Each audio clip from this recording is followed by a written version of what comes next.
Let me tell you something most traders don't want to hear. It's not your strategy that's losing you money, it's your lack of patience. And today, I'm going to show you how the best traders think, wait, execute with discipline. Let's get on with it. Welcome to the live show with Rob here on Tuesday at 11 o'clock GMT +2. Hope you're all well. Hope you're all keeping well. Hope you've all been trading wonderfully. Don't forget, trading is risky. Most traders lose money. And if you don't like losing money and you don't like risk, you probably shouldn't be trading. You should be doing something other than trading. How are you guys all doing? Hope you're all well. Today we're going to go over that patience, FOMO, risk factor that you've all been waiting for. You've all been talking about for quite a while. The things that hold you back in trading. The main things that hold you back in trading. Let's talk about that today. But first, let's go over the trades and let's go and see what the week has been doing and what's been happening on the markets. And then we'll get, when everybody gets here, we'll get on with everything else. I'll just move my picture out of the way and we'll go and have a look at it. Let's go and see what we've got on the cards for you today. Let's go and see how we're doing. Right. This is the charts as it stands at the moment. And the S&P 500 has been moving to the upside, has been going along nicely. It's hit the resistance, it's bounced off the resistance, the three big red candles down, starting to bounce back up. Tiny little candles, very undecided. Nobody knows exactly where this market's going at the moment.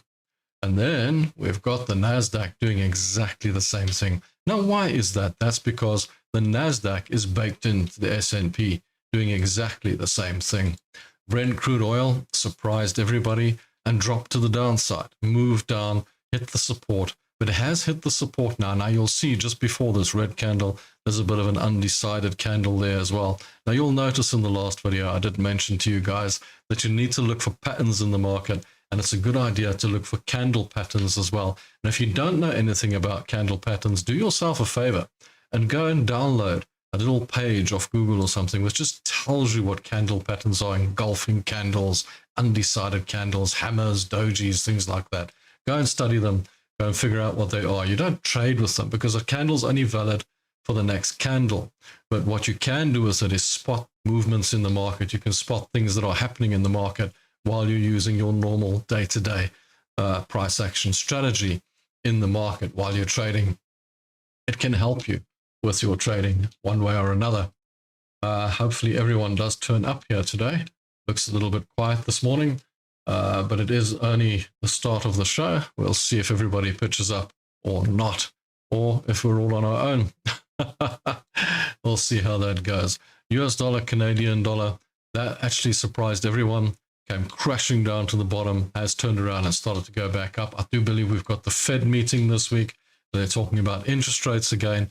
Will that affect the markets or won't it? Gold is kind of stuck in this little range here. Seems to be really trapped in this little range here at the moment for whatever reason. And it's a very narrow range. And I thought it was actually developing a nice little flag pattern coming up here, little flag to the side. And it looked like it would resolve to the upside. But this flag pattern has now become a long drawn out range. So this is fast becoming a range which is trading between 42.50 and 41.50 and going nowhere fast. I expect very soon it will either break to the downside and head on down to the 4,000s, or it will break up above this resistance and start flying. At the moment though, it really is just kind of stuck in this range. And if I was looking for a trade, to the downside, I'd wait for it just to break past this prior low. If it breaks past this prior low, you can get a nice short trade on it, or wait for it to break past that prior high, giving it the breakout trade to the upside. So that's where gold is going at the moment. The DAX is not following plan. It's not following suit. It's in the bullish mode. It's running along to the upside nicely. It's not copying the S&P and the NASDAQ as it stands at the moment, and it looks pretty strong. So Germany's pretty strong at the moment, but if you're looking for a long trade on this, I'd wait for it just to break above these highs on the left here. But it has broken that head and shoulders which played out, and it has now gone up, and it is moving to the upside nicely. There is a possible top developing here, but it does look like it wants to continue on to the upside. But bearing in mind that if the S&P and the NASDAQ and the Dow do fall to the downside, then you're probably going to have a situation where this will follow, because the indexes do tend to follow each other. This morning's trade of the day, what I call the US dollar South African Rand long, which means South African Rand short. And this is because this has hit that support again, the 17, the psychological 17 round figures count in the market, as I've always said, and it's bouncing off that support and starting to head to the upside. I will get to the story as it stands at the moment. I will get to the psychology of patience in trading and FOMO, fear of missing out, and the main reasons that we actually trade in the market. You know, I will tell you what most traders don't want to hear, and that is it's not your strategy that's losing your money. It's your lack of discipline. I'm going to show you how to execute that discipline and finally master your trades. You're sabotaging your own performance. It's not the markets that are sabotaging. People aren't watching you trade. People aren't waiting to find your stop loss or searching out your stop loss. It's your fear and FOMO and lack of patience, which is costing you money. And if you can overcome the patience, then you will start to endeavor. You see, the whole issue here is so many people still cannot separate strategy from charts. Everybody believes that charts are the only thing that's going to make them money in the markets. And it's not. Charts are not going to make you the money in the markets. Charts, win rates cannot make you money in the markets. Win rates will never make you money in the markets. All that charts can do is give you the ability to manage that trade. That's all they do. Another few minutes and I'll get to it. There's not very many people here at the moment. It's probably very early in the morning in most places. And it is kind of holiday time, I suppose. And a lot of people are feeling very relaxed. Well, let's have some coffee. Hey, Blue Mango, good to see you. It's good to see you again back here as usual, always on the show. There's a few people that always come to the show, which is always great. So I think I am going to talk about the fear and FOMO and the psychology of trading. And then we're going to have a look at the charts while we're talking about it, because the fear and FOMO of trading is such an important aspect in your trading that people don't understand. That the big thing is fear is the number one issue in your trading. It's the number one factor that's going to stop you from making a profit. And it might just be the ability to take the trade. It might just be getting out of your trades too early. It might just be being in a loss and not wanting to take that loss, and dollar cost averaging and holding it all the way down until you're in deep trouble. One of the big things in the market to understand very importantly is that 95% of the money is institutional money. So they're not watching your stop loss. They're not watching your trades.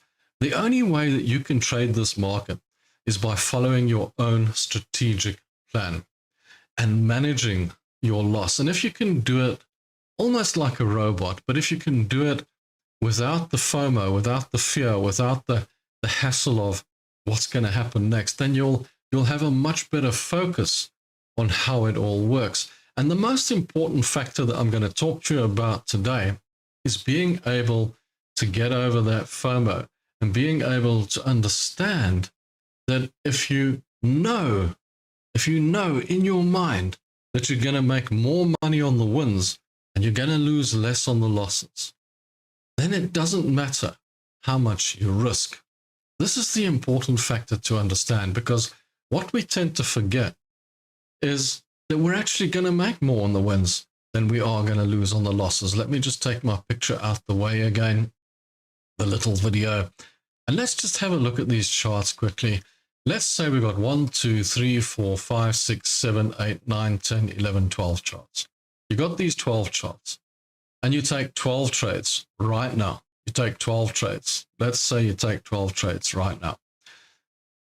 And you're not sure which way the market's going to go. Nobody knows which way the market's going to go. But let's say you use the system to take the trades, and it takes you hours to choose your trades, and you say this one's a buy and that one's a sell. But even if you didn't do that, if you just turned around and said, I'm going to buy that, I'm going to buy that, I'm going to sell that, I'm going to buy that, I'm going to sell that, I'm going to buy that, and you just bought half of them and sold half of them. At the end of the day, you're going to come out with a situation where you'll either win more trades than you lose, or you'll lose more trades than you win.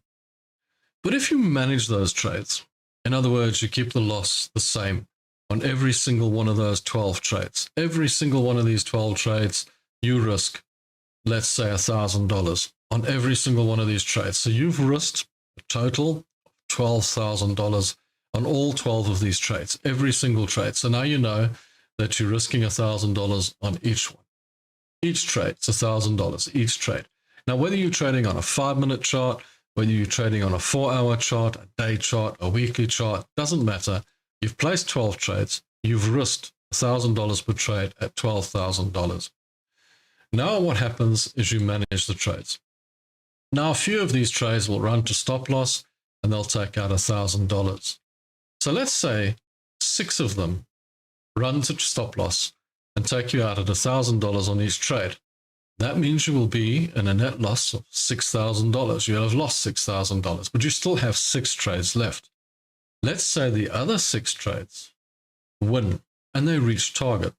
And I'm just going to use the round figure of 2 to 1. I don't say you have to make 2 to 1. I just say you have to make more on your wins. Let's say those 6 trades all win $2,000. That gives you $12,000. So in other words, you have an overall profit of $6,000. If you don't know how to work that out, just get the old calculator and do the maths. You'll figure it out. It's not that complicated. Now, who of you here believes that we need charts for that?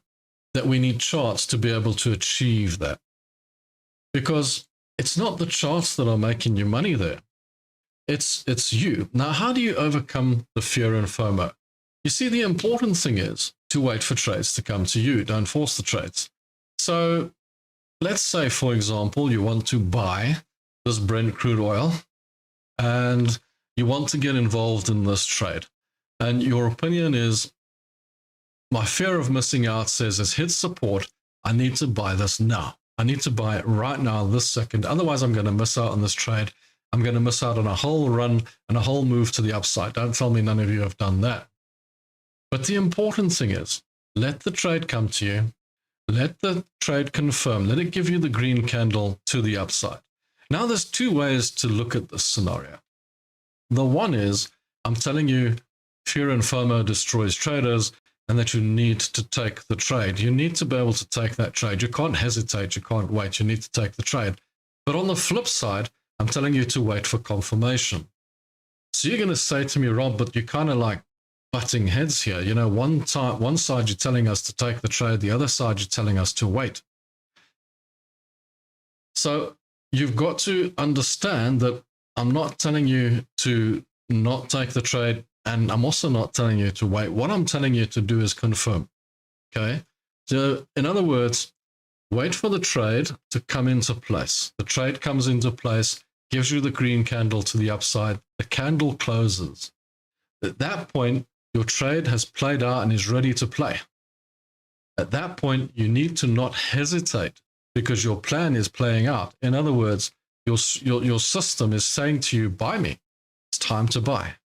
Take the trade, buy, put the managed risk in place, leave that one, and go on. Now, what's the best way to get rid of the fear on this, the fear of losing? And the best way to do that is not to be sitting looking at charts all day. If you're going to sit here and look at the charts all day and see the red occur, because it will, you know, these things don't go up in straight lines. It goes up, it goes down, it goes up, it goes down, it goes up, it goes down. Now, at this particular point, I happen to be long on Brent crude oil on a couple of platforms, and this has gone against me. Am I panicking? No, there's plenty of space down to the stop loss. I've got a plan. I'm working around that plan. Point being, the way I take my trades is I let the trades come to me. And then I come in the morning, in the earlier part of the day, and I look at what trades I want to take. I will take trades through the day as well, of course, don't be silly. But I look at the trade and I say, oh, that's a trade for me. That trade's come into play. I've been waiting for that one for the last 3 or 4 days. There it plays out, and you take the trade. Boom, you got it. There are a number of trades that drive me insane that happen while I'm sleeping, but that's, you miss it, and that's one of those things. But if the trade comes to you, you have to not hesitate and then take the trade, because the trade is now available to you. And then once you're in the trade, you're in, you've done it, in the trade. There's no way out now. You're in the trade. The only way out is to sell it and probably take a loss because you just got in. So now you're in the trade. Now it's important for you to manage that trade the way you planned in the first place. You've put your stop loss in the right place. You've risked the 1%. Maybe it's 2. I don't know. It depends on your portfolio. For me, I risk the 1%. And then to make sure that you try and make more on the win, lose less on the loss. But how are you going to do that? Because now your trade, you see, one of the worst issues with trading, what I find is with many traders, is the trade will go into a loss. So let's say you took this long at this point, which is far too early, and it goes into a loss, and it's now losing a couple of $100, and you've targeted a couple of thousand, and you've got $1,000 stop loss. And you're thinking, oh, it's got into a loss now. If you're watching that trade all day, you're probably going to try and follow it down. You might try and dollar cost average. You'll make all the mistakes under the sun. Whereas if you just leave it and you just take the trade and you just come back to it later on in the day and have a look, just see where you are, accept that there's going to be loss, accept that there's going to be drawdown. Eventually, it might actually play out in your favor and you might take and make some profit. What you could end up doing if you're watching your charts all day is you could end up taking small losses, which you want to do. You don't want to take big losses, and then it playing and going in your favor, and you're losing a lot of money for no reason at all, because what you're doing is creating a tight stop loss scenario rather than actually letting your stop loss play out. So do be careful of that. But what actually happens is once you've been in a loss, then the FOMO or the fear kicks in, because what happens now is it goes into a profit, goes into a small profit. Now, let's say you've got a $2,000 profit target. You say, well, I'm targeting $2,000, but I've been $500 in loss, and this thing suddenly goes $100 in profit.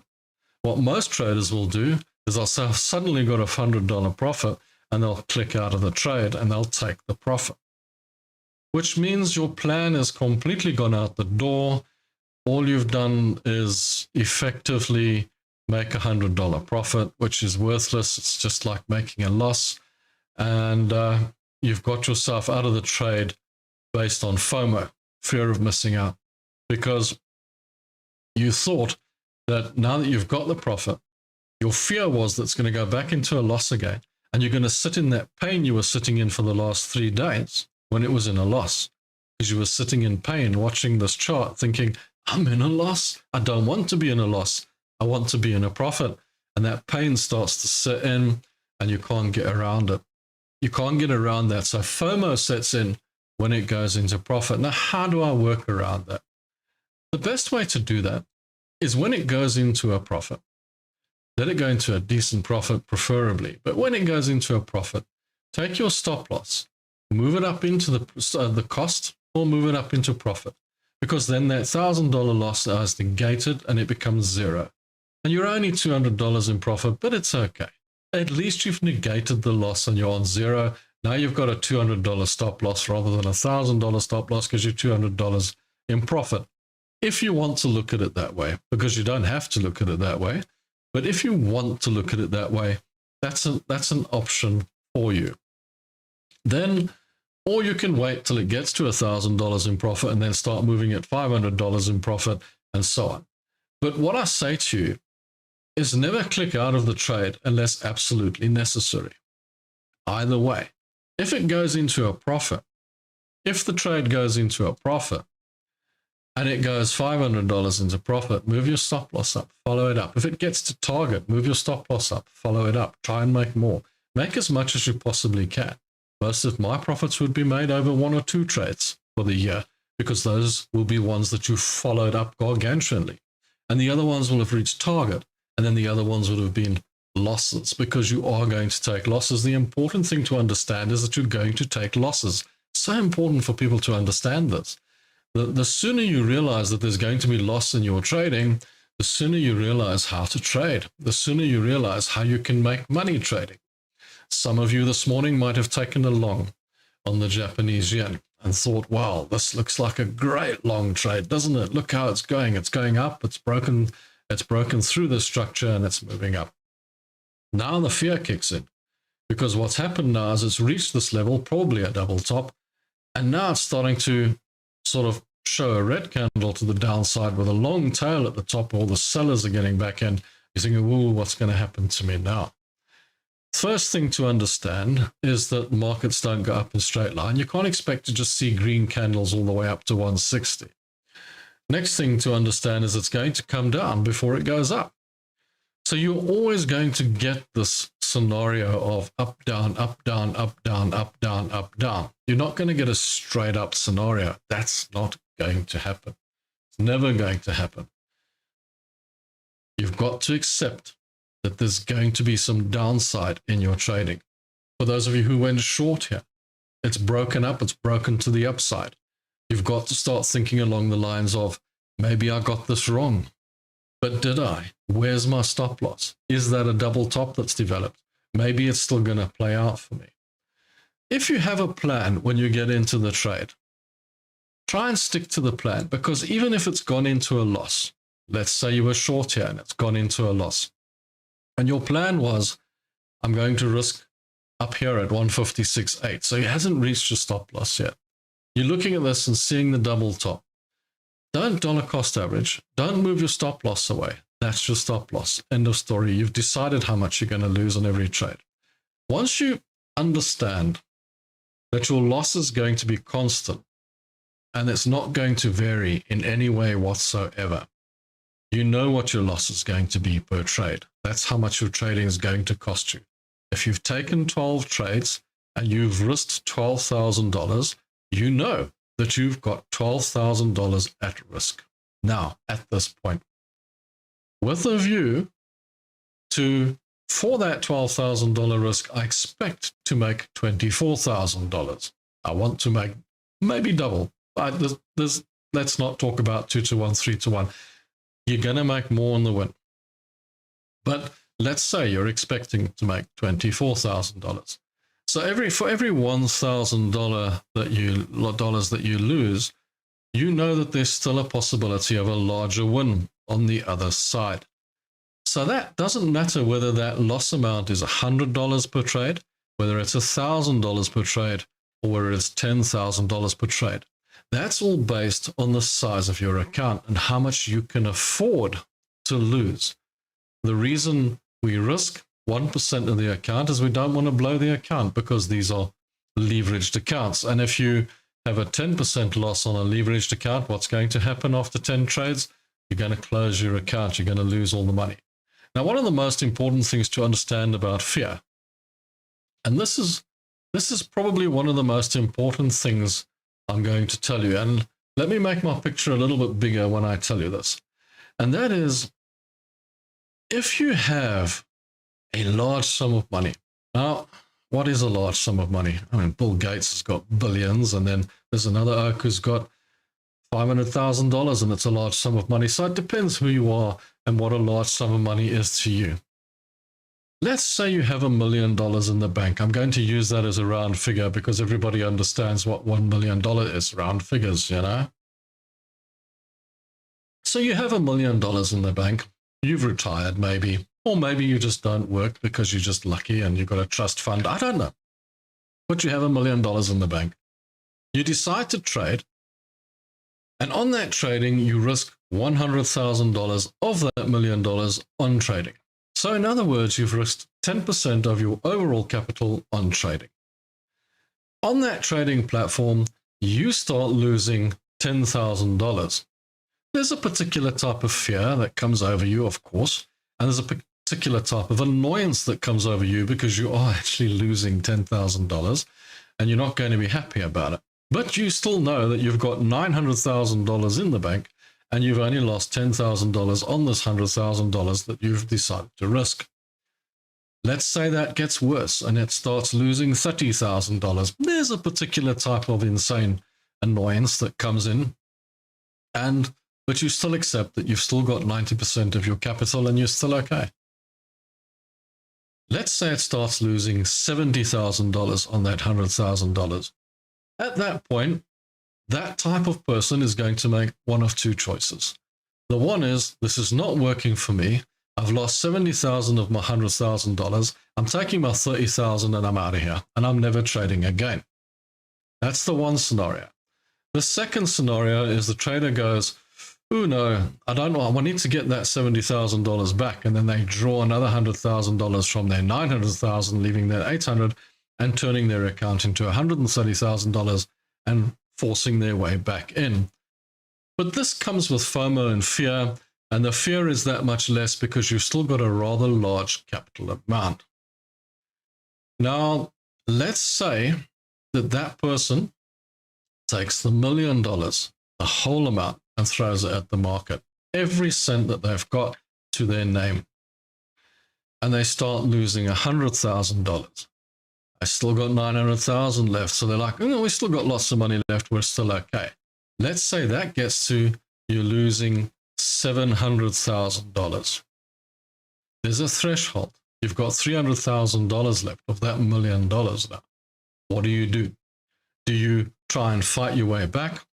Or do you go, oh, I've got to get out of here now. I'm done. I'm gone. You see, that type of fear is completely different to the initial scenario that I just gave you with the using 10% of your overall account or using 100% of your overall account, because now you're losing 70% of your overall income. It's the same as if you only had $100,000 and you were losing $70,000. The fear would be insane. The pressure would be insane. So don't put yourself under that pressure. And the best way to not put yourself under that pressure is to manage your risk. In other words, we risk 1% per trade. In other words, we don't put all the risk on one trade. In other words, when a trade starts losing, we don't dollar cost average. We don't change the stop loss. We don't move the stop loss. We keep it all in place. That is how you overcome fear. That is how you overcome FOMO. By firstly, let me summarize this. Firstly, you understand what your loss is going to be on every single trade. Secondly, you understand that that loss is going to be the same on every single trade. And thirdly, you understand that you're planning to make more on the winning trades than you're losing on the losing trades. Your trading will become that much smoother once you do this. Stop believing in win rates. Win rates don't make you money. Win rates are great if you're hitting target on every single trade. It's great. If you somehow hit on a win rate and you're winning lots of trades, it's brilliant. It's great to have that moment. But believe me when I tell you, you're also going to have the opposing moment when you hit a run of losing trades. What are you going to react like when you hit that run of losing trades? Because you will, and everybody does.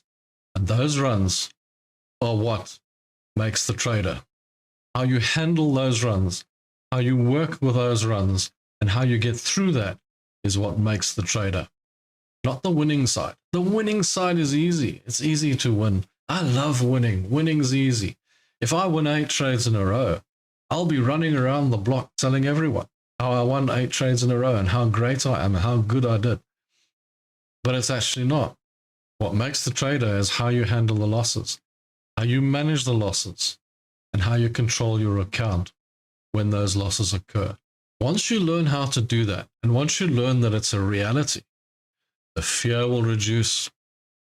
You'll start to understand how things work on the bigger picture, rather than just looking at these little charts here, which really are not what's going to make you money. All they're going to do is give you lots of stress. Have you ever seen how many traders actually change the color of the candles? Because they'll tell you that the red is affecting them. Now I ask you, how can the red candle affect you if you trade both ways? If you are trading long and short, why is the red so psychologically damaging to you? Why does it hurt your psyche? It shouldn't. Because if you're a short trader, it should excite you. Why do I keep my charts red and green? Because it's so simple for me to see which way the market's going. That's all I care about. So this business of the red candles are psychologically damaging me is a whole load of as well. You really, guys, it's not going to help you in any way, shape, or form if you're trading long and short. Okay, you're trading long and short. Red candles are a necessary evil that you need on the chart, and I love them because I can see exactly what's happening on the chart at any particular moment in time. Really important to me, to be fair, to be totally fair. So I hope that will help you in some or another way, or some useful way. I'll have a look at comments and we'll talk about it and see how it goes. But as I say, it's always really interesting to see. What do you struggle with most? I asked that question in one of the comments. Do you struggle with overtrading? Do you struggle with FOMO, closing the winners too early, revenge trading, dollar cost averaging? These are all things that affect you in fear and FOMO. And overtrading is a big problem. Dollar cost averaging is a big problem. Moving your stop loss away is a big problem. You have to get over those issues, and then your trading will be much easier and much better. So now that we've gone through that whole process of talking about the psychology of patience in trading, now we can continue on and talk about it in general together further. So let me say hello to everyone. Hello, Sir Lunch. Good to see you. EIGHTCAP, reg, 2 words. Hate Diet Pepsi. Get yourself a timer and set it once the trade is. Don't check on it until the timer goes off.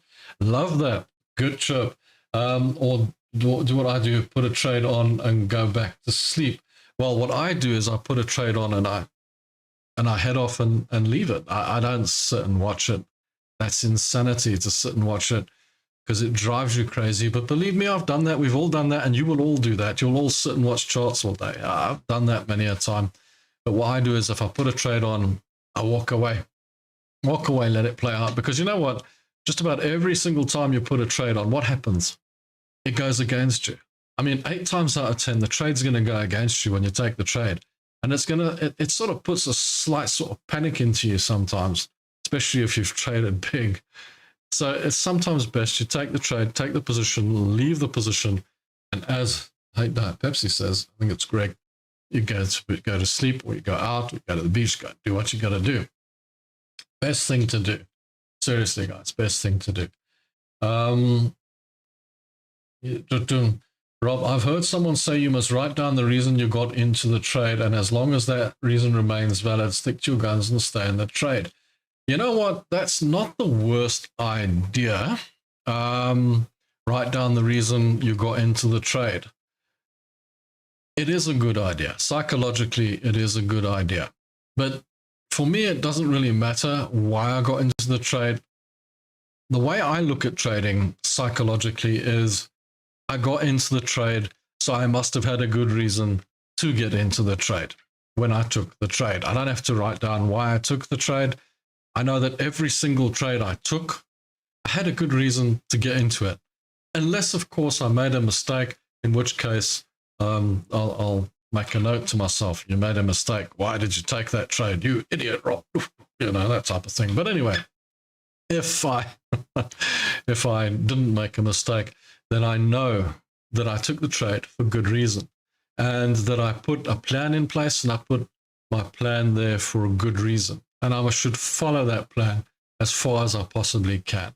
What you do find yourself doing when you take trades is you do find yourself after the trade looking for reasons why you shouldn't have taken the trade, or looking for reasons why you should have taken the trade.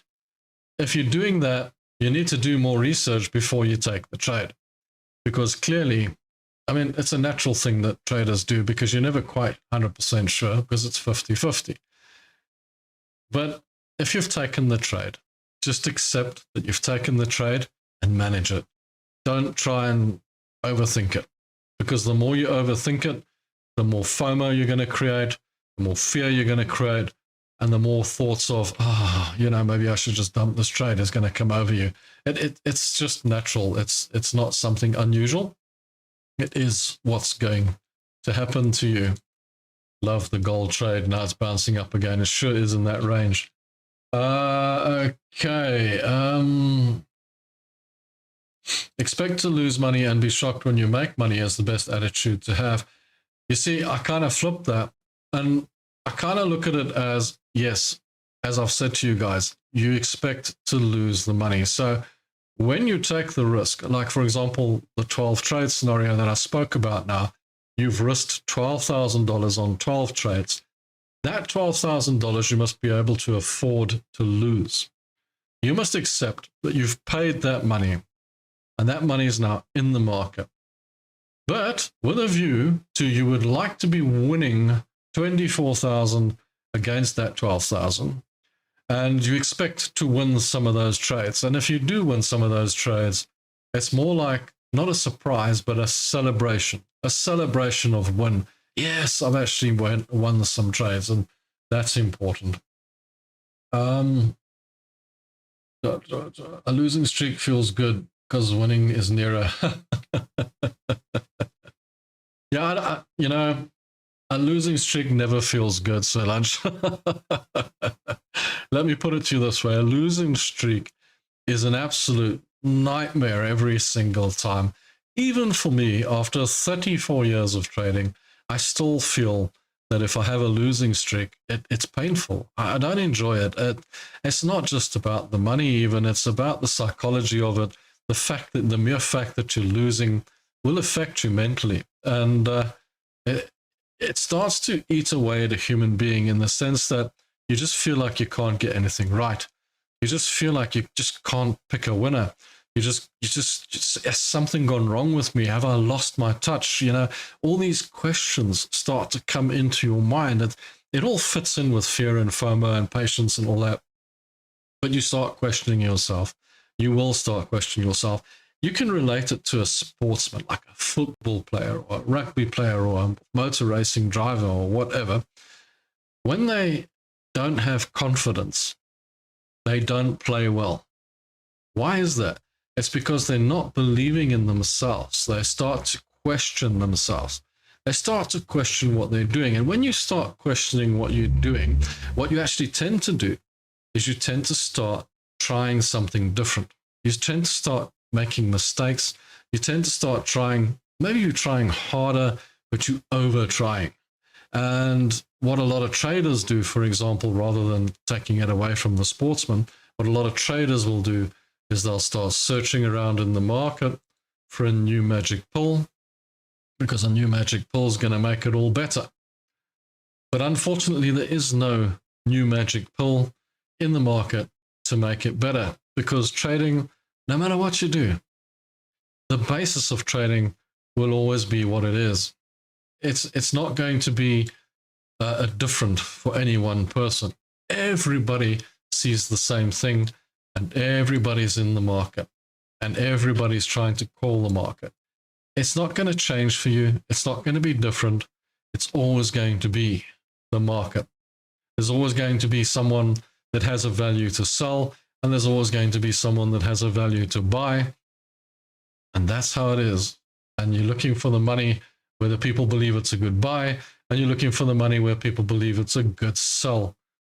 That's how the markets are. That's how they work. Okay, so candlesticks. Didn't you start trading on bar charts? No, I started trading on line charts. In my day, we had line charts. That was it. Lines. Nothing else. Just to draw a line. That was it. Bar charts were an absolute godsend. They were like, wow, look at this. Then we all started to learn about candles, things like that. I mean, you can't imagine us sitting without computers coloring in bars now, can you? That we would never do that. No, we drew lines, okay? And then we worked according to the lines. That was it. But that said, you know, which is why we have a much simpler mindset as older guys, is because when we started, we didn't have all this complicated stuff, all these indicators, all this stuff that you have now. We didn't have. It was very much a pens and pencils, draw a line, couple of trend lines, and, you know, see where the moving average might work out. Moving average was basically a straight line. And who was going to draw this? You just like checked where you're going to go. If it's above that line, buy it. If it's below that line, sell it. It was a very simple way of doing business. And it just got overcomplicated. And the more overcomplicated it became, the more the psychology of trading came into play, in the sense that the more people started looking for that magic pill. Because if you've got all this technology, surely there must be a magic pill to make it easier, to make it better. Because, you know, you've got all these indicators. Everybody invented these indicators and said, this is the one. This is the one that's going to make you the money. And then they would give it to you and say, now go out there and trade with us. And then it doesn't make you the money. And then you go look for another one. Because it's all the same at the end of the day. The market will always be a 50-50 place. It's not going to change just because somebody says, oh no, we're going to trade with us now. That doesn't work like that. It's never going to work like that. So we're calling the Euro Great British Pound long this morning, and that does, you know what, I'll tell you what's interesting about this. This is in a nice bearish trend. You can see it's going up and down, up and down, up and down.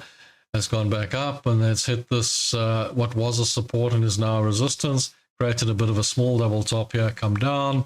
There's a whole lot of tails at the bottom here that don't want to go down. These tails are holding it up. It's a bunch of buyers getting back into the market for whatever reason, but it has dropped below that level and it is pushing down. I think it's going to go down, not up. But anyway, that's besides the point. I don't know anything about trading, but it is my goal to become good at it in 2026. I learn the best by seeing real-world examples, so hopefully this helps me. I do hope so. I do hope it will help you. I don't give financial advice. Nothing I say here constitutes financial advice. I can only tell you what I've experienced, what the experience has been in my past trading career, and what's happened to me will in all likelihood happen to you as well. I can only tell you how to trade and the best way to go about it from my perspective. But the best way to get a good perspective and an overall perspective is to take it all in. Don't expect any one trader to give you all the best information under the sun and try and get them to like somehow prove to you that their system is the best or whatever the case. Nobody's system is the best. Every single system in the market works. Do yourself a favor though and don't get confused and put all the systems on one page, because that's also going to destroy you. You need to keep it simple as possible. But what you do have to find is something that it works according to your personality, that works well for you, that you can use and take with you through your trading career. So what I'm saying to you is, don't just try and pick one method and say, that's going to work for me. Try and look at everything that's out there and see what might work for you. But there is one important aspect from my side that will work for you, and that is the simple strategy of keep the losses the same on every single trade, manage the risk, and make more on your wins than you lose on your losses. It's a coin technology, the coin flip scenario of, if I flip a coin 10 times, it lands on heads 5 times, it lands on tails 5 times, in all probability. And you'll all agree with me that that's the probability. It's a 50-50 probability. But if I told you for heads, I'll give you 2, and for tails, take 1, everyone in the place will choose heads, because the odds are in your favor. And that's how we work with trading. In other words, charts will not make you money. Charts will give you the ability to manage that trade. charts will give you the ability to look for an opportunity to take a trade, and the charts will give you an ability to see where the price is going and where the price has been. But they're not going to win you money. They can't predict the future. Neither can you. You can't predict the future. So every time you take a trade, you've got a 50% chance of winning, but you've also got a 50% chance of losing. And you need to negate that risk. And the only way you can negate that risk is by keeping the losses constant and trying to make more on the winners. And that way, you'll make money at the end. Obviously, you're trying to achieve an edge.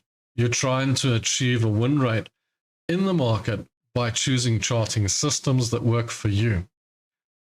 But no matter what you do have to understand, no matter what you do, in leverage trading, swing trading and position trading, in other words, 4-hour day charts, that sort of thing, 75% of traders lose money.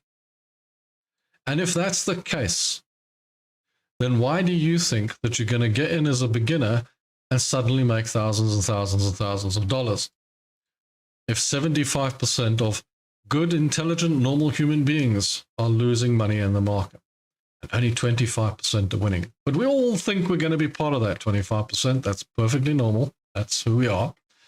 And if you go down and you get bored and you go down to the 5-minute charts, there it's been proven that 99% of traders lose money. 99%. That's an insane figure to take on.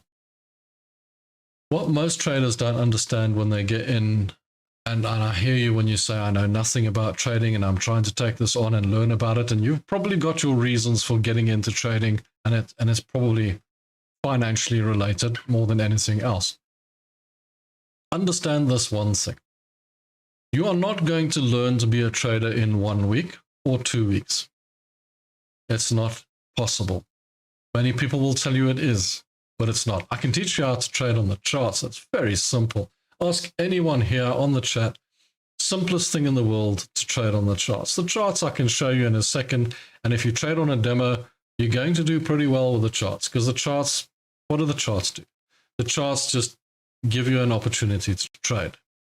So I can teach you how to trade on the charts in a week. Easy, no problem. You can learn the rules and play. What's going to hold you up is the thing we spoke about at length in this video today. At the beginning of the video. For those of you who missed it, go back and watch it again. Really important.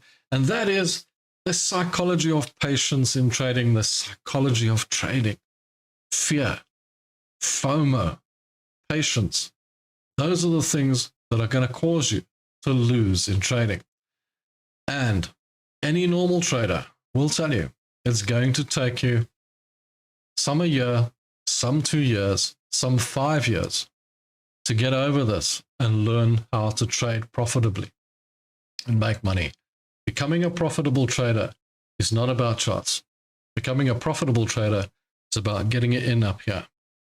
And if you've got, somebody said it on one of the comments the other day, if you've got too much ego, it's going to work against you as well.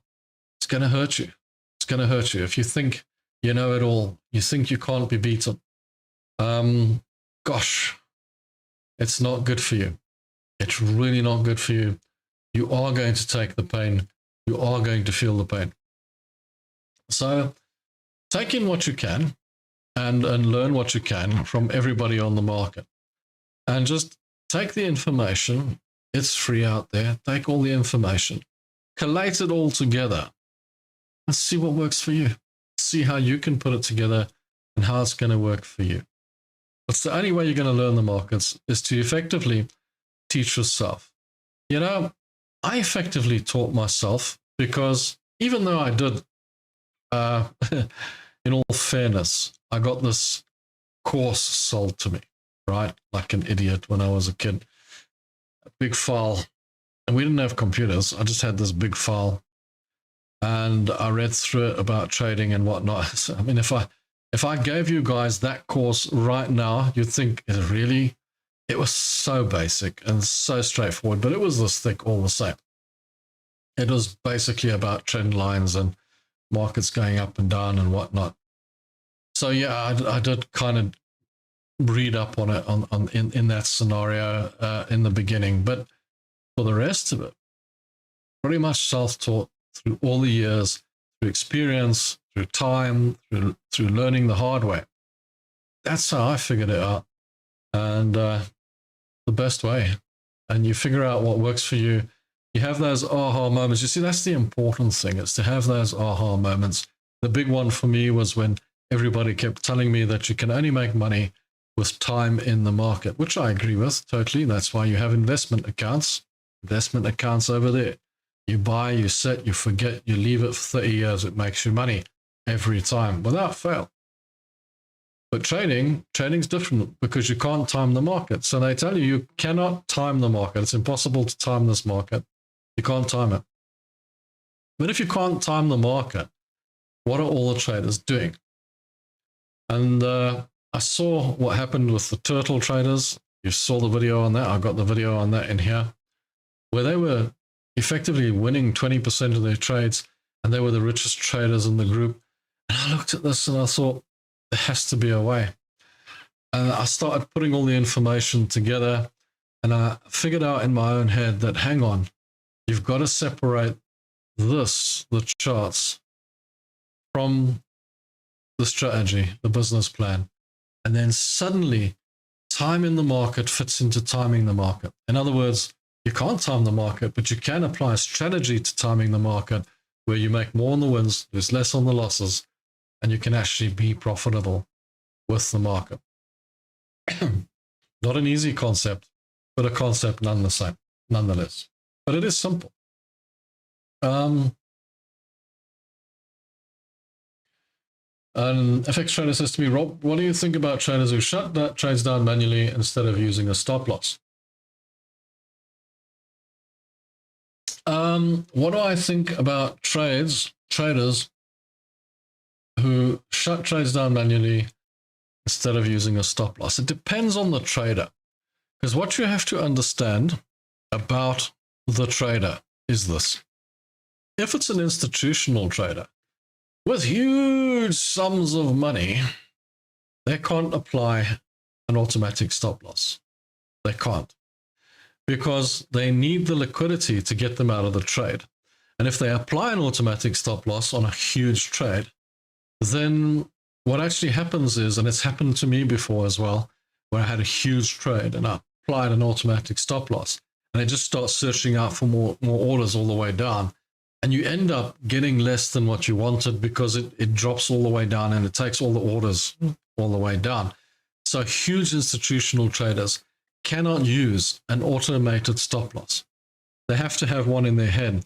And then when they see things going pear-shaped, they have to go, as a group, they have to go, we have to get rid of this trade, we have to get out of it, and they have to look for liquidity and get out of the trade. And they have methods and means of moving the market around so that they can get as much as possible out of that trade on the stop loss.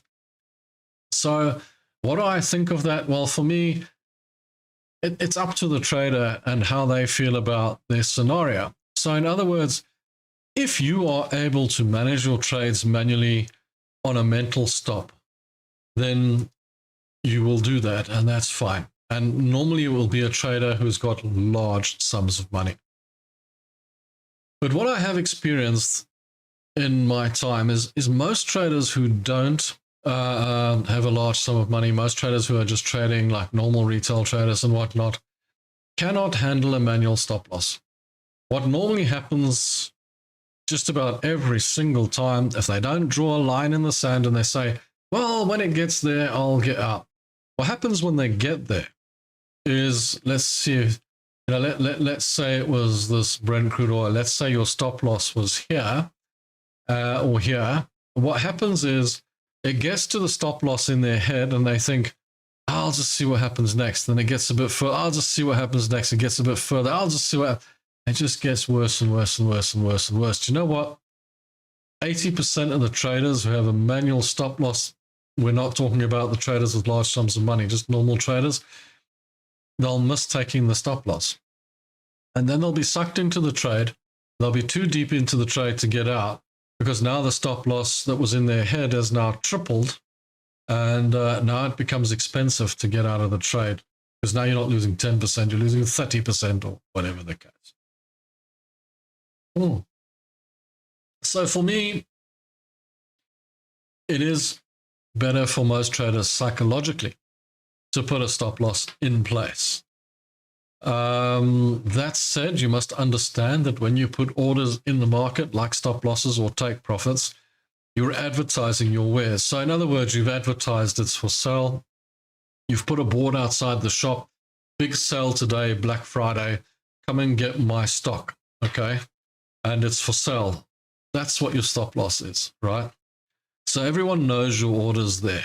Oh, they don't know it's you, but there's an order there, okay?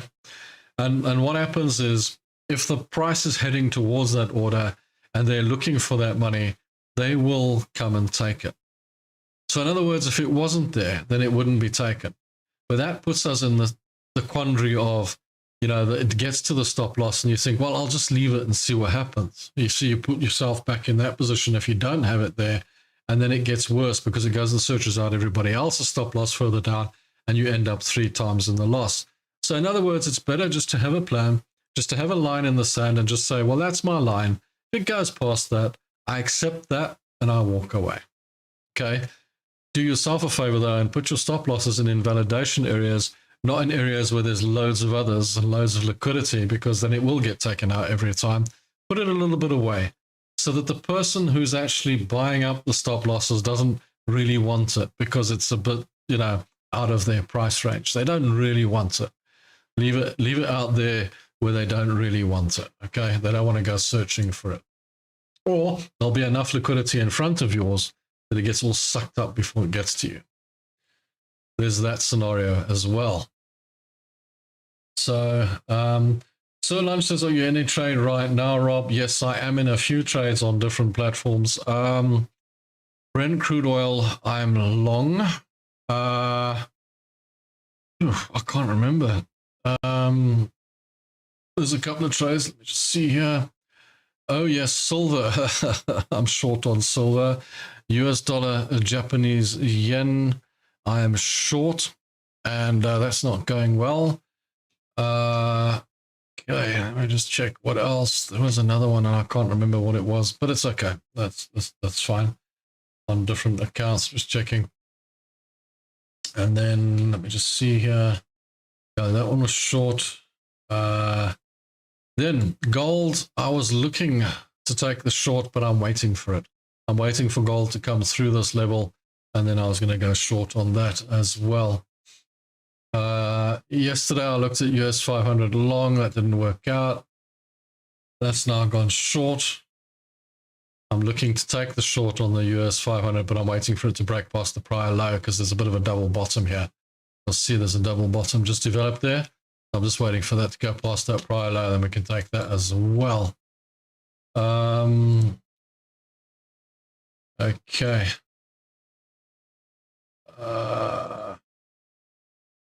I have actually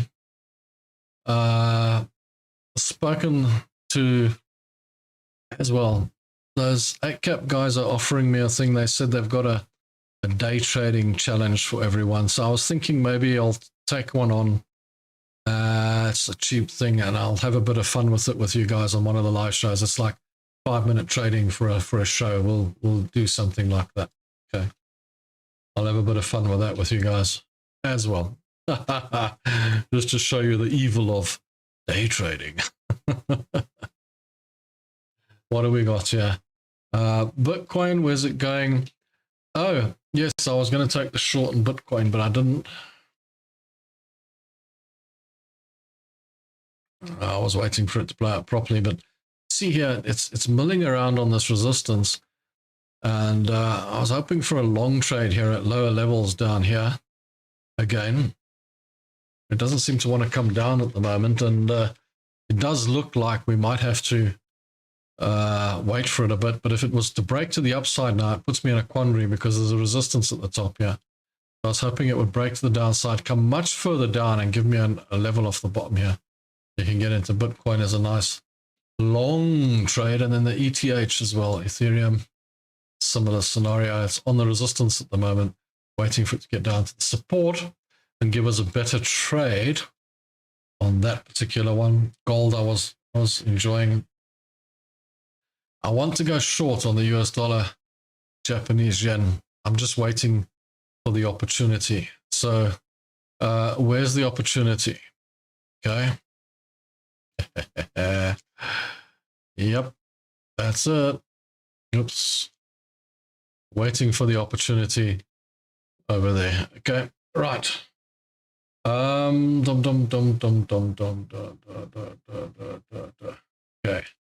What do you think about traders who shut traders down many instead of using stop loss? Are you a trader? Then Jojo asked me, what were you like as a trader 34 years ago, Rob? I was terrible. I was a terrible trader. But 34 years ago, it wasn't like today. We weren't trading indexes and Forex and things like that. I was trading shares. And I was trading on a one-to-one. We didn't have leverage. We didn't have like leverage trading as such. So I had to trade with my own money. So I was a terrible trader. You know, I bought stocks and sold stocks. But it was, a couple of years after that, I learned to actually invest in shares and keep trading for this type of stuff. But I was excited when computers came out, I must say. It was great. I remember when we got our first computer program, it wasn't even live. Got a floppy disk, stick that into the computer and work out some charts. Oh, that was amazing. Okay, anyway.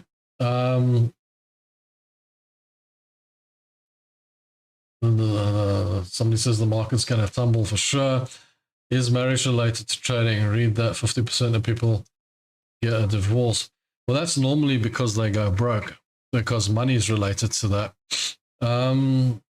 If you go broke, you're in trouble. Very good. Okay, winning average probability of losing average loss.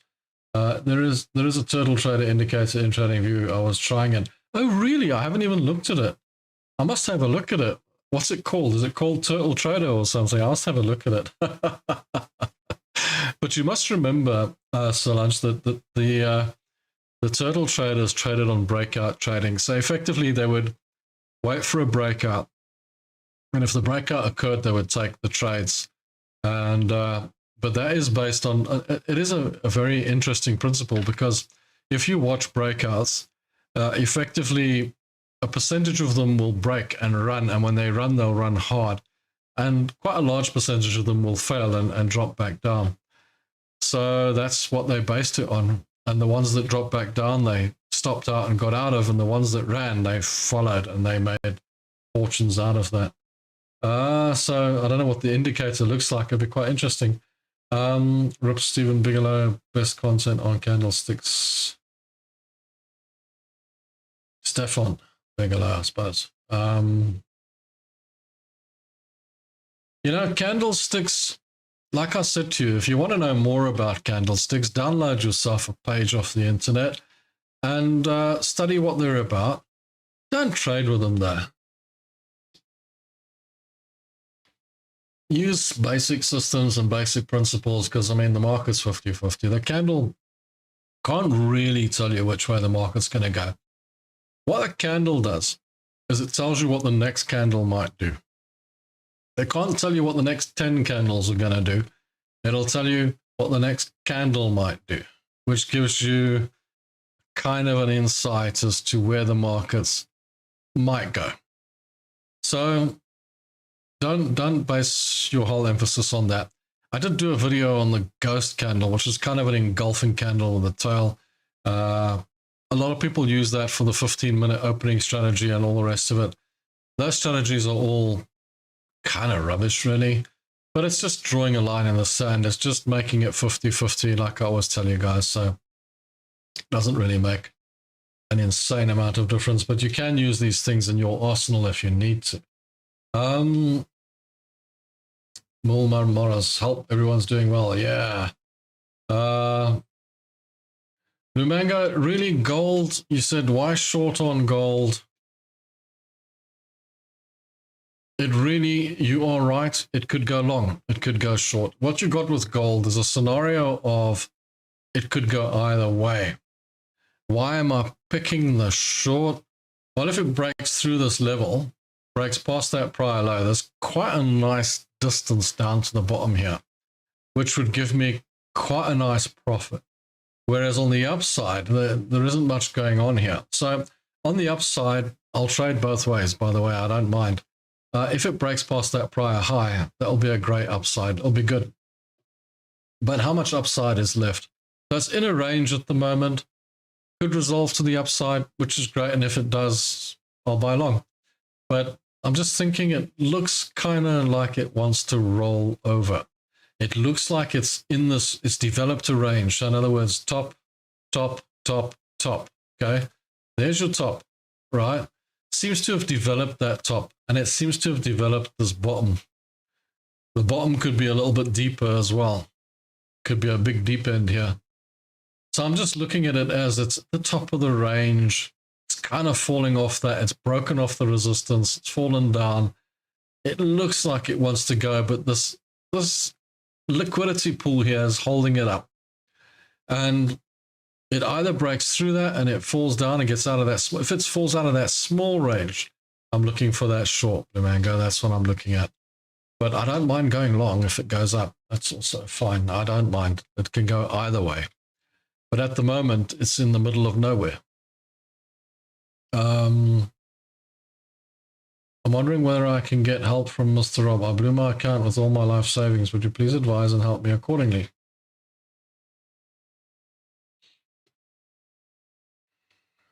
So you did the one thing that I advise against. The one thing that I talked about on this video at the beginning, and that is blow your account. That whole scenario of not managing your risk, not staying in the game. How many times have I said to you guys, manage your risk, stay in the game. If you can stay in the game, you've got an opportunity to get it back. If you can't stay in the game, if you've over-risked, if you haven't managed your risk, you're going to blow your account. You're going to be out the door. And as I said to you, if it's your last $100,000 in the world and it goes $70,000 down, what do?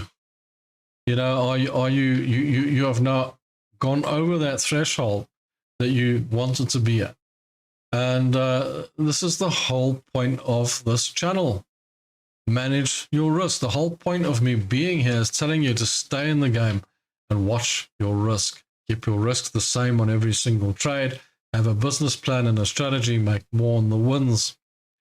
If you allow a loss to run or a couple of losses to run, you dollar cost average, you move your stop losses out, you let the losses get worse, you will blow your account. If you risk too much on every single trade because you're a little bit greedy, you don't want to make 1%, you want to make 10%, then 10 trades, your account is gone. Only thing I can tell you is if you've blown your account, you've got no more life savings, you're going to have to go and get yourself a funded account and try and get something back that way. Not the best advice, not the best way to do it, but, you know, do what you can. But yeah, you know, when I was younger, a lot of people said to me, Rob, whatever you do, don't ever trade with borrowed money. Did I listen? No, of course not. Don't use your credit card. Of course not. Yeah, who listens? I mean, come on. Nobody listens to older people. Why would you? We're silly. And so I made all those mistakes. Well, I wouldn't call them mistakes. I got lucky. I got through it by making those risky moves, okay? By using credit card money in the young days and borrowing money and stuff from the banks and using it to trade and, you know, stuff like that. Yeah, I got lucky. Most don't. Most don't. Most end up in trouble. So, yeah. BTC short from around 95,000. Blue Mango, BTC short. And I kind of think I agree with you there. I was looking at that and it was looking kind of short at these levels. It's coming down and it's breaking to the downside. It's actually still short as we stand at the moment. You know, if it breaks to the upside, it's interesting. But I think at the moment it's already short. I think I'm looking for, at the moment on Bitcoin, this is an interesting one. I'm looking for a long from these 80 levels, 80,000, 82,000. I'm hoping it gets down there so you can get a nice long trade all the way up, get a decent one. Be quite good. I've only have placed one trade so far this week myself. Too many markets, no man's land. No, I've had less trades than usual, but I'm already on about 4, I think, something like that. It's not too bad, but it doesn't matter how many trades you take. It really doesn't. You want to be taking trades. I mean, you don't want to be not taking trades, but don't count them. Don't worry. You have weeks where you take 20 and you have weeks where you take 5. Just deal with it. You know, try and make as much profit as you can. And in some cases, you have markets where you've taken a number of trades and you're just sitting on them. You're just sitting on those trades. I actually lost a trade. Which one was it? I think it was a Canadian dollar, yeah. Hold me out.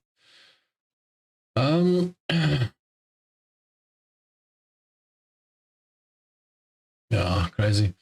I agree with you on BTC, long from around 80,000-ish. Yeah, I'm looking at that. I'm thinking it looks like, you see, if you can get it long at those lower levels, yeah, imagine the run you could get if it broke through that high or that resistance and sentiment was to go in crypto's favor again. I think you're going to get a nice run all the way up to the 115. That would be fantastic. That would be one of those, that's the ones I'm talking about, those big ones that you get, you know. You can follow it all the way up. That would be great.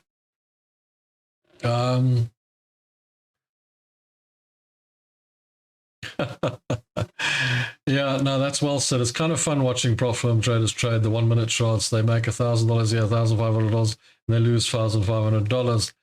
Yeah, this is exactly what I've been saying all along, is particularly, you know, they're not all prop firm traders, by the way, but the guys drop down to these 1 minute charts, and then a lot of them will only show you the winning trades. They won't show you those losing trades. But man, oh man, you work. I've done it. Look, I made the same mistakes. We've all been there. I went and traded on those lower time frames and I thought I was clever. Believe me, 8 trades, you win. You work your butt off. You get a win rate. You win 8 trades and you're like sweating. You're like, this is so good. I'm just like making this money bit by bit. And then the 9th trade, you go and throw all 8 trades away. You throw them all down the toilet. Not only do you throw all 8 trades away, but you in fact make a loss. It's insane, you know, absolutely insane to do that. I think we will have some fun with that whole story that I looked at now, where I'm going to get that thing on and we're going to have a bit of fun with it. But anyway, we'll show you how that works. Thanks, Rob. Well, it's still going up. Yeah, I'm glad. Just remember, if I point out a trade, okay, and I'm glad it's working out, just remember though, if I do point out a trade, it's just what I'm trading, what I'm looking at, what's going for me, and I'm not saying you have to take the trade. Nothing I say constitutes any financial advice. I'm not saying to you, take these trades. I'm saying these are the trades I'm taking. If they align with your universe and it works out for you, then by all means copy, you know, do the same thing. But because if it goes pear-shaped, we're both in the pear shape, okay? So trading reminds me of poker. Good poker players maximize profits, but great poker players minimize losses. You have a good point. You have a good point, and it does fit into the same psychology. The whole idea is to stay in the game and minimize your losses. If you stay in the game, you have an opportunity to win. But if you're out of the game, you can't play. And that's as simple as it gets, you know. So I will say, and you know, most traders don't, for whatever reason, most traders don't keep the loss the same. Most traders don't have a standard stop loss amount, percentage-wise, or rand, dollar-wise, whatever. That's the most important factor, to understand that every single trade needs to have the same risk. Because if you know what your risk is in general, then you can work on your win. But if every trade's got a different risk, you can't win. You just can't.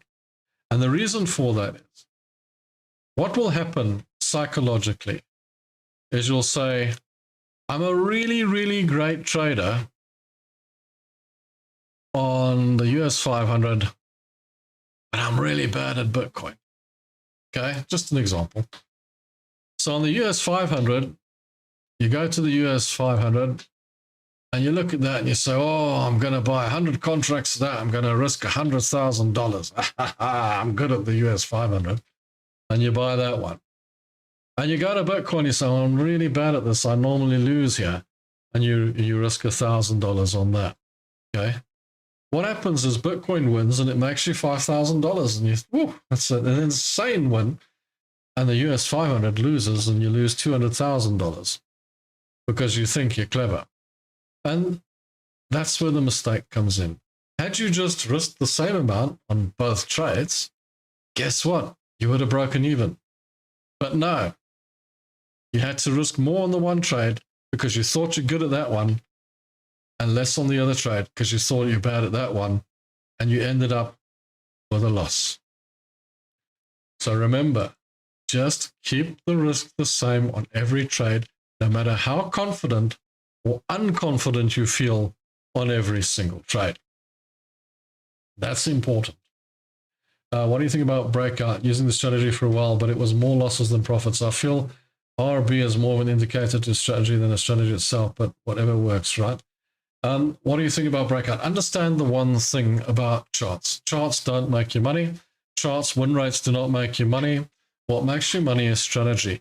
Breakout works this way, okay? And this is why the turtle traders were the richest company around at the time. It's because they traded breakout trading. How does breakout trading work? Well, pretty simple, really. Where is a nice breakout example? Probably not one, but okay. Here's the S&P 500. Let's say the S&P 500 breaks out and it runs. What they would do with breakout trading is follow the strategy that I show you in every video that we talk about. Number one, they keep the risk the same on every single trade, so they know their risk factor. The risk factor is 1. That's it. There's the risk factor, okay? Then you take the trade with a view to waiting for the big win. Now, it's proven fact that breakout trading is not going to win more than 50% of your trades. It just isn't. Breakout trading, what it does is it'll break out and it'll come back. It'll break out, it'll come back. So you'll have like 6 or 7 trades where it just breaks out and it doesn't work out and comes back. And then you'll have 2 or 3, maybe 4 that'll run. And when they run hard. So what breakout traders do, so you just have to understand the strategy. What breakout traders do is they follow the runners. They don't take the profit when it starts winning. They follow the runners. They follow them to the moon, okay? And they make huge, gargantuan profits. I love breakouts.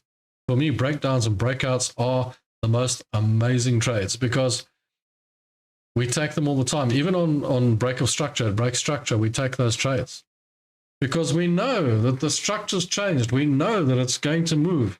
But what actually happens with breakout quite often is the institutional money catches you out, because what they do is they say, oh, you've hit resistance. So everybody starts selling because it's hit resistance. And then it comes down, and what they do is they suck you in, and then they push it the other way, and it pushes up and it breaks out and it goes. Or it breaks out, they say, oh, everyone's getting into the market here, and then they push it back down again. All they do is they just move their orders slightly higher, and then they just push you down. It's, you're always going to get caught out by that, no matter what type of trading you're using or what type of system you're using in the market. You're always going to get caught out by that, and you have to just accept that that's going to happen.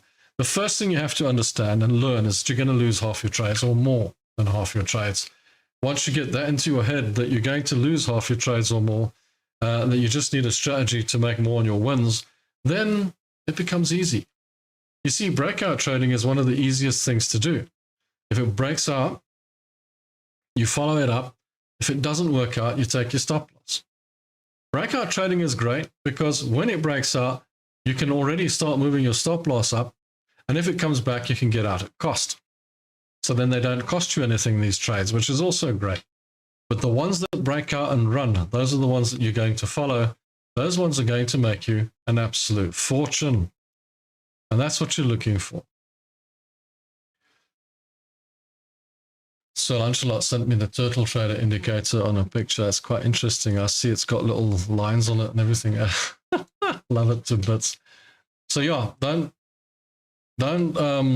get confused. If you know how to trade the breakout trader, it's not going to win more than it loses, but it is going to give you the opportunity to win. The strategy, if you use the strategy, it'll do good by you. Okay. Good morning. I trade on the 1 minute and really don't like it. I'm thinking about going back to the 5 minute and 15 minute. What time frame you trade off? So the question is, I trade on the 1 minute and I really don't like it. I'm thinking of going back to the 5 minute and 15 minute. What time frame do you trade off? My question to investors, Ed, is this. Okay. Why are you trading on such low time frames? Is it because you're bored? Or is it because you need to make money fast? Both ways, you're in trouble. And I'll tell you why. And the big thing is, and I say it in every video, 99% of traders lose on those time frames.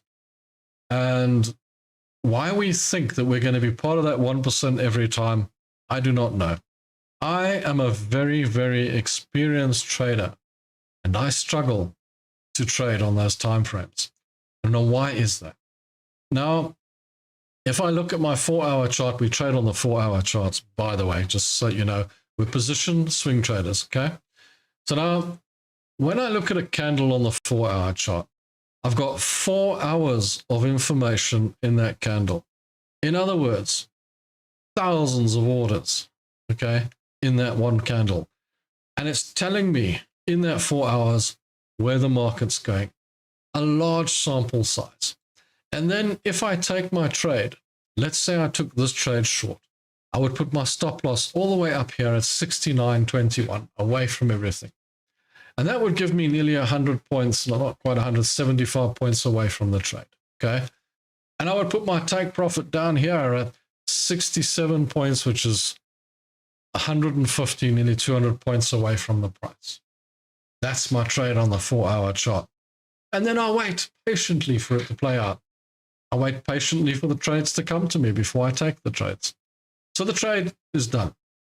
But if I take this on the 5-minute chart or the 1-minute chart, I'm using 5 pip stop losses for a 7 pip win or something like that, which basically happens in a matter of seconds on the 4-hour chart. And if I'm risking the same amount on the 4-hour chart as I'm risking on the 5-minute or 1-minute chart, clearly I'm going to be in trouble fast unless I get every single trade right, which I'm not going to. So the reason you don't like it is because it's overstressful, it's really difficult to do, and because the information that you've got on those charts is very, very weak. I always equate it to this, and a lot of you guys have heard me say this before, and that is if I invented a brand new trading system, and I said to you guys, I want you all to sit down and have a look at it and tell me what you think of it. But let's say there was 1,000 of you, and 1,000 of you sat in the trading hall, and you looked at the system, and you all came back, and 800 of you said to me over a cup of tea, "Hey, Rob, that's a great trading system, man." And 200 of you said, "That's a load of old, we don't want to touch it." Then you would look at that and say, well, 800 people told me it's pretty good, so it's probably pretty good. If I took 5 of you, though, and said, sit down and have a look at this trading system, and then 3 of you came back and said over a cup of tea, this is a fantastic system, and 2 of you said, it's a load of old, then I have to sit there and say, well, 3 people out of 5 people said it's good, but is it that good? Because I've only got a sample size of 5, and I equate that to the 5 people being your 1-minute and 5-minute trading, and the 1,000 people being your 4-hour or daily chart trading. Okay, so you've got a lot more information in the chart.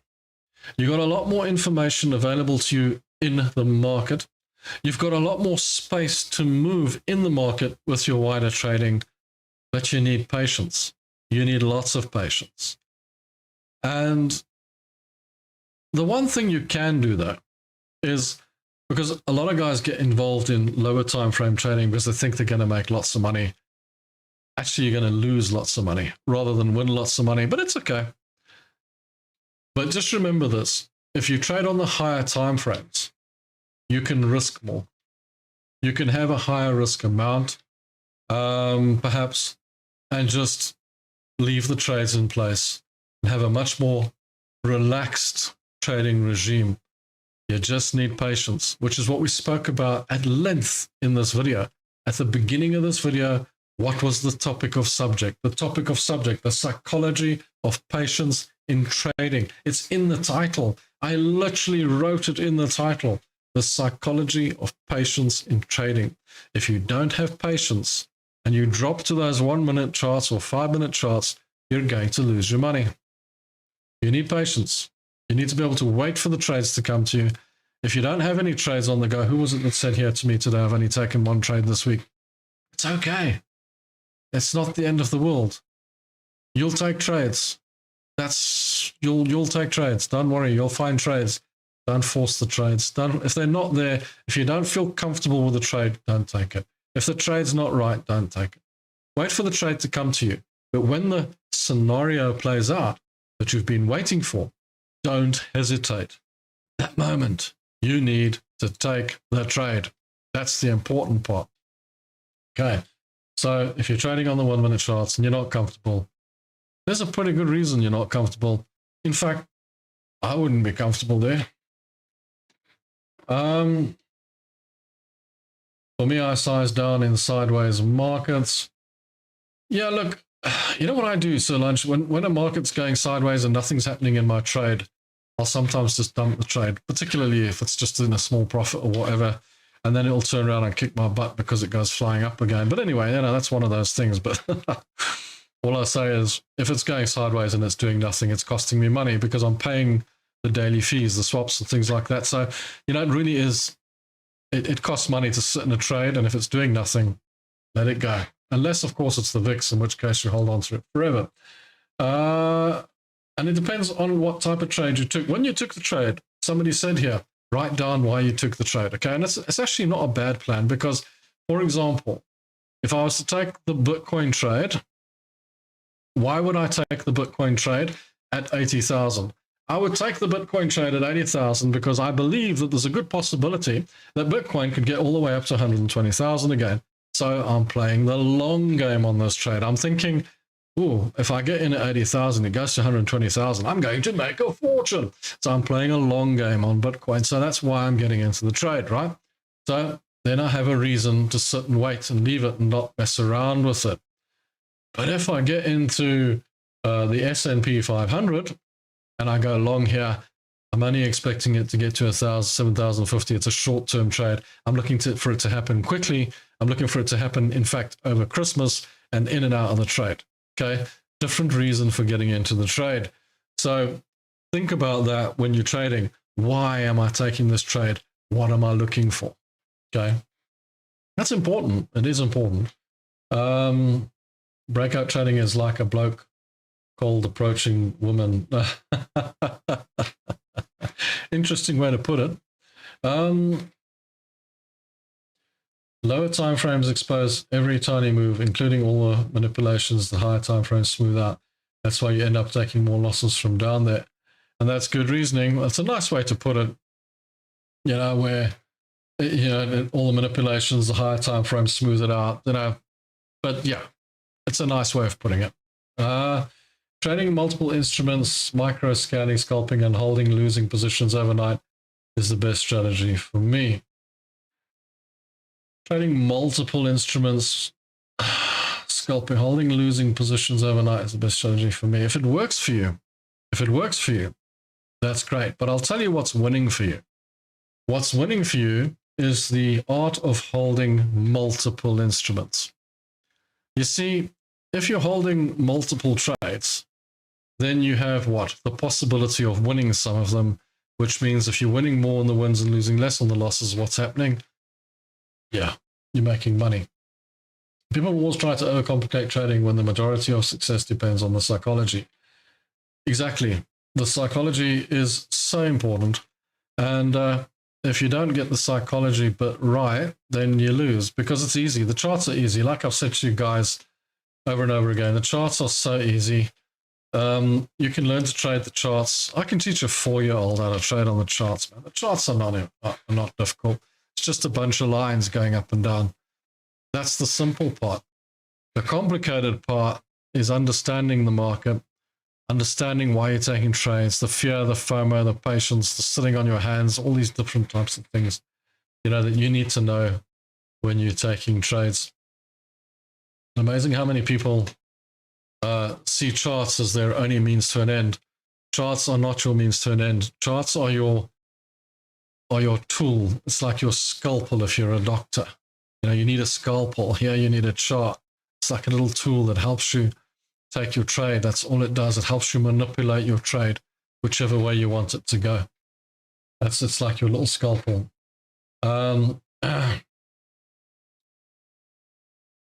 Yeah, you see, the reason you're watching scalpers, Investor Z, is because that's what's popular on YouTube, unfortunately. And I don't hold anything against the guys. I mean, they're showing you systems, they're showing you how to trade and all the rest of it. And one or two of them are actually probably making money.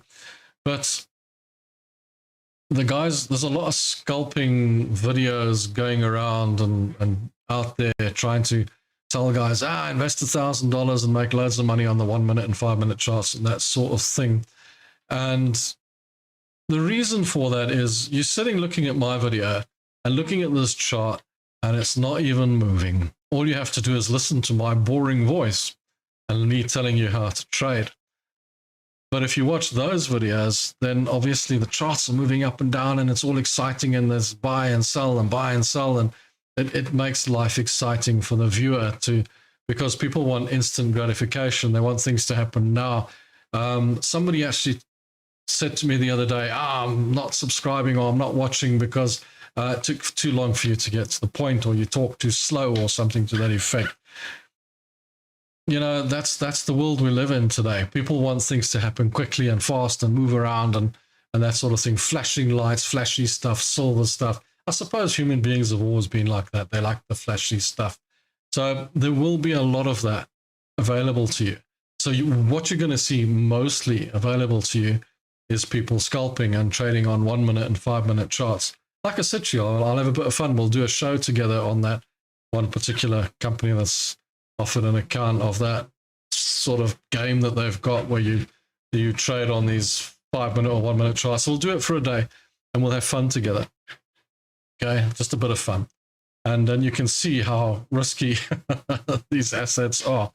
But yeah, that's what people like. That's what people like to see and watch. So you'll find a lot of people are just in the game for that. They're just in it for, how many views they can get and that sort of thing. I'm actually trying to give you some insight, but yeah, it is what it is. But yeah, that's why you will always see. I watch scalpers. I really see any high time frames, but there are actually quite a few. Once you've watched one or two, like let's say you watch some of my videos, then the other guys that sort of swing trade, I don't know how the algorithm figures this out, but the other guys that trade a lot like I do, they'll start feeding you their videos as well, and then you'll fall into the right space. You may be fallen into the wrong space because you've been watching those guys that scalp and trade on 5 minute charts. But if you're watching this type of video, then you will probably in all likelihood start getting fed some of the others which are on the higher or the swing trading time frames as well.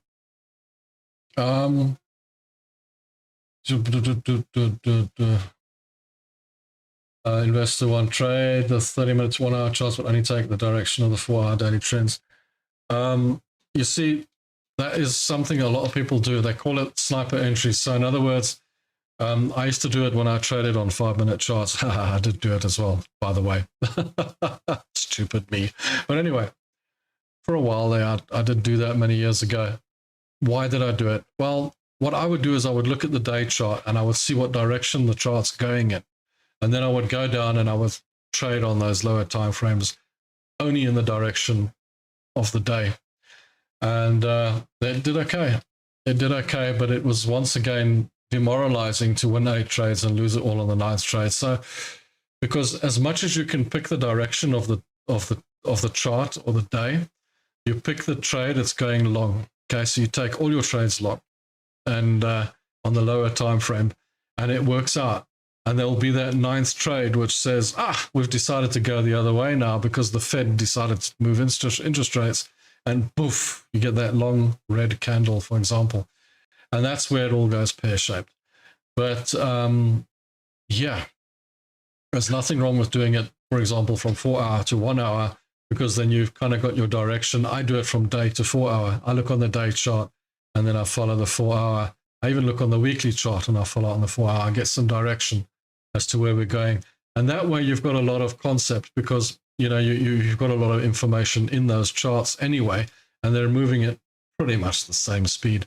So between the hour and the 4 hour, nothing wrong. Even the 30 minutes, not too bad. You can trade on those levels. That's okay. Yeah, I've done 30 minutes a lot. 30 minutes are fine. You can get away with a 30-minute trading. But I think going too low, once you start going through the 15-minute, the 5-minute and that, you're in trouble. But as I say, if you do happen to find direction on the higher time frames, which we do anyway, just be mindful of the fact that things can still change and still go the other way. What I do, I take a lot of my information straight off the 4-hour chart. I don't even bother going to the day and the weekly chart that much. But when you need to know, it's a good place to go and look. It's like the indicators at the bottom. If I need to know if this is overbought or oversold, I'll just put an RSI on and have a look. It's quite easy. Simple, good day, sir. Good day. Welcome. Good to see you on the show. Lovely to see you guys on the show. Always fine. So, as I said earlier, it's all in the title, the psychology of patience in trading. So many of you have brought that up. So many of you have mentioned that today. And it's actually quite interesting, to be fair, that so many of you have actually mentioned that in the show. So, in this live session, I've effectively helped you understand psychology. Make sure you hit the like button. All of you, come on, hit the like button. Give me a whole number of likes and let me feel good. If you haven't subscribed to the channel, make sure you do. And don't miss the next live session. Yeah. And I hope you understand that it's all about discipline. It's all about psychology. It's all up here. It's all about the FOMO. Call it patience. It's all in the patience. When you feel like doing something that you shouldn't, like clicking out of a trade, or when you feel like, dollar cost averaging, or your hands on the mouse, because your hand's always on the mouse, isn't it? Take your hand off the mouse, put it under your leg on the chair and sit on it and just hold it there. Or just take a brick and whack your hand or something. I don't know, just stop yourself from doing something equally silly. Because when you come and sit down at the charts and you look at the charts, what's going to happen is you're going to see something there that you actually don't want to see. And then it's going to make you do something that you don't want to do. I like to take my trades, walk away, leave the trades in place, come back later. That's what I like to do. Then I get the big question, what do you think of prop firms? So, okay. Let me answer that question before we end the day. The next person asked, what trading platform is that? This is MT5. Okay, this one's MT5. But the crowd that know me well know that we trade with TradingView, we trade with C Trader, we trade with a number of different. This is MT5. Okay. Anyway, so what do you think? What do you think of prop firms? Last year, in 2024, I would have told you that prop firms are a big scam and a Ponzi scheme. And I didn't want to touch them with your money. I didn't want anything to do with them. Then this year, it dawned on me, because of the YouTube channel and having this YouTube channel and speaking to a lot of people, that it's a necessary evil. And it dawned on me that they're very, very useful, because many traders don't have the capital to get into trading, and you need capital to make money in trading. So I looked at that factor and I thought, but what's the point if they do give you the capital and they don't give you the profit anyway? So, you know, but they do. So, interestingly enough, they do. And also, they become a useful psychological tool between you and your real money. So, for example, you go on a demo and you do well on the demo because it's a demo. It's not really that psychological. It's a demo. So you go, I'll take these trades. I'm good at trading because I can trade on these charts. I've got a win rate. And then you go and you put real money in the market, all your life savings. Somebody said they lost all their life savings. They put all their life savings in there and then they lose it. Bit tricky. But now along comes prop firms and they slot themselves in the middle. Brilliant. There they are. Very useful tool, because now you pay money for your account. You pay money for that account. So you've risked something into that account with a view to making a profit and getting some money out, and you're making a profit. So now you're growing an account. Suddenly the risk factor becomes a thing, and suddenly your psychology starts to work properly because you're playing with real money. Now you're working with real money, with real prop firms, and you're trying to make a profit. So this teaches you the psychology, it teaches you how to be in drawdown, teaches you how to stay in the game and manage your risk, because if you don't, they take your account away. So you have to stay in the game, don't you? So it teaches you that. So by the time you get to that real savings money that you've got in the bank that you want to throw into the leveraged account, by the time you get there, you've learned everything, you know where you stand in the market, your psychology is just about in the right place. So my view on prop firms has changed a lot, to the point of I'm kind of more open to them. As you guys know, I use it for many of my live shows, not on this one, but many of my other live shows and many of my other shows. I use those platforms to show you guys how to trade and take trades. And I'm going to play around with that other one the guys offered us now to do the sort of day trade thing or whatever. We'll have a bit of fun with that as well, just to play around. But yeah, I've grown to sort of, they've grown on me. Prop firms have grown on me. Okay. And then how do I pick stocks? No, I don't usually pick on an upward trend. I go short and long. I'm very much an up or a down trader. If it's going down, I go down. If it's going up, I go up. Long, short, don't worry. I just take the trade if the trade's available to me. How do I pick stocks? I look for the stocks that have come to me and they're in the right spot and they're in the right place on the price action. They say to me, buy me or sell me, and then I take that trade. It really doesn't matter which one it is. What matters to me is I risk the same on every single trade. That's what matters to me. And as long as there's a profit available in that trade, I take that trade.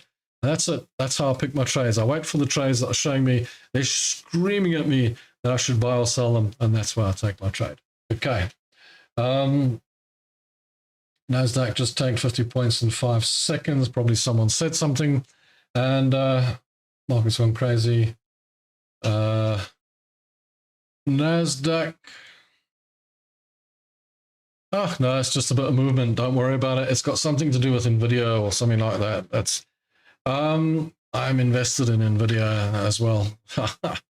This has got, you know, the NASDAQ, if you want to trade the indexes, okay, understand one thing, and that is the NASDAQ is going to move in more volatile ways than the S&P 500, for the simple reason that the Tech 100, the NASDAQ, is made up of only the tech stocks. So, and the big 7 actually move it around quite insanely, and NVIDIA being the big one, which really does move it up and down. You've got Apple and all those as well. Those stocks move the NASDAQ up and down. So whatever happens in those companies is going to move the NASDAQ insanely. If you are not a well-experienced long-term trader, rather go with something like the S&P 500, which has got more baked into it. It's got the NASDAQ stocks, the Dow stocks, etc. baked into it. It'll give you a little bit more breathing room to trade with, let's say. And particularly if you're trading on the lower time frames, don't go near the Tech 100 unless you know what you're doing, because you will lose all your money. So do be careful of that. Oh, good. Brent crude oil is doing us a favor and moving up insanely, which is good for my trade and a couple of you other guys as well. Okay. So, yeah, it's been a fun live show. And on that note, I hope I've helped you understand the trading psychology a little bit better. And I hope you don't miss the next live session on Thursday at 1400 GMT +2, where I will tell you guys about something. I'll think of something to talk about, but if you've got any suggestions, please feel free to drop me a message, let me know. If you're not on the Telegram channel, get on the Telegram channel and let me know there. Say, Rob, why don't you talk about green cheese next time? And I'll see if I can put it on there for you. But then this Thursday, I might try and do that other thing for you. Let me see what I can get organized. Do I think the Euro US dollar or Great British Pound US dollar will hit the resistance and go down? Last one before I go. Euro US dollar, it's hit the resistance. It's pushing to the downside. It's also broken through this midterm structure here, this trend support. It's gone up and retested. Good chance it's going down. Probability, but a good chance that it's going down. So on that note, please understand that it is time for me to go. The person at the end there says, please explain your strategy. To be fair, I explain the strategy in every video. The strategy is separate from the charts, and the strategy is keep your risk the same on every trade, make more on your wins. That's about as simple as it gets, but there is a lot more detail in all of my other videos. So please go and watch all of my other videos further down.